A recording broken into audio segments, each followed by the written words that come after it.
আসসালামু আলাইকুম প্রিয় ভাই ও বোনেরা। আশা করি আপনারা সবাই ভালো ও সুস্থ আছেন। আজ আমি আপনাদের শোনাবো একটি ভয়ঙ্কর কিন্তু শিক্ষণীয় বাস্তবধর্মী ইসলামিক গল্প। একটি মেয়ে কিভাবে কুকুর হয়ে গেল।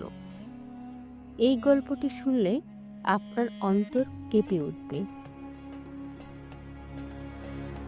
অনেক বছর আগে এক ধনী ও সুন্দরী মেয়ে ছিল। তার নাম ছিল নাজলা।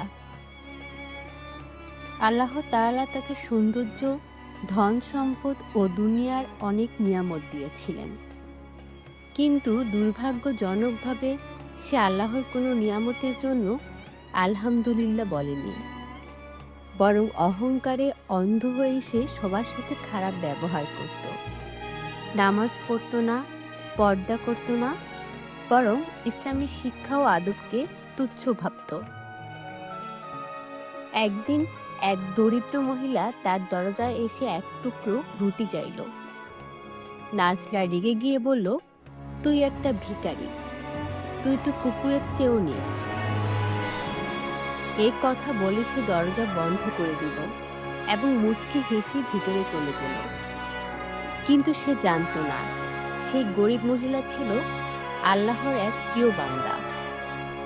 চোখে পানি ফেলতে ফেলতে সে আকাশের দিকে তাকিয়ে বলল, হে আল্লাহ, তুমি তো সবকিছু দেখতে পাও। আমি তোমার উপর ভরসা রাখি, তুমিই বিচার করো। সেই রাতে নাজলা ঘুমাচ্ছিল। স্বপ্নে দেখতে পেল একটি কালো কুকুর তার দিকে এগিয়ে আসছে।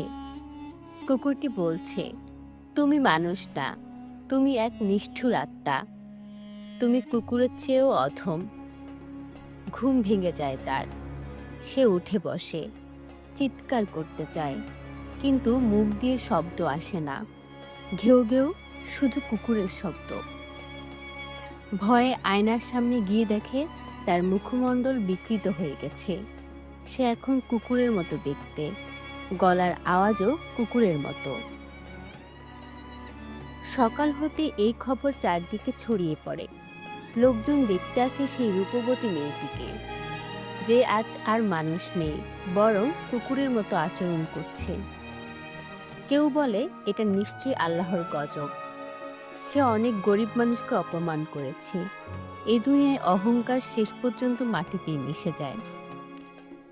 প্রিয় দর্শক, কখনো কি আপনি কারো গরিব হওয়া নিয়ে হাসাহাসি করেছেন?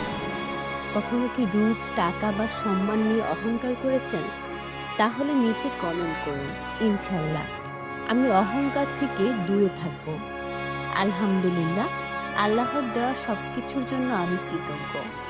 নাজলা এরপর কয়েকদিন কিছুই খায়নি, কারো সামনে আসেনি। একদিন গভীর রাতে সে তার বাড়ি ছেড়ে চলে যায়, পাহাড়ি অঞ্চলের দিকে, আর কখনো ফিরে আসেনি।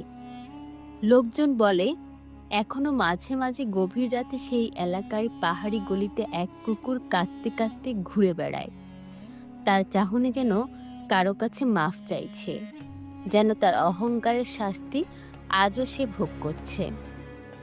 প্রিয় ভাই ও বোনেরা, আশা করি আজকের গল্পটি আপনাদের সবাইকে একটি গুরুত্বপূর্ণ শিক্ষা দিয়েছে। অহংকার করলে আল্লাহ কাউকে ছেড়ে দেন না। আসুন আমরা বিনয়ী হই, মানুষের সাথে ভালো ব্যবহার করি, আর সব নিয়ামতের জন্য সবসময় আলহামদুলিল্লাহ বলি। আসসালামু আলাইকুম ওয়া রাহমাতুল্লাহ।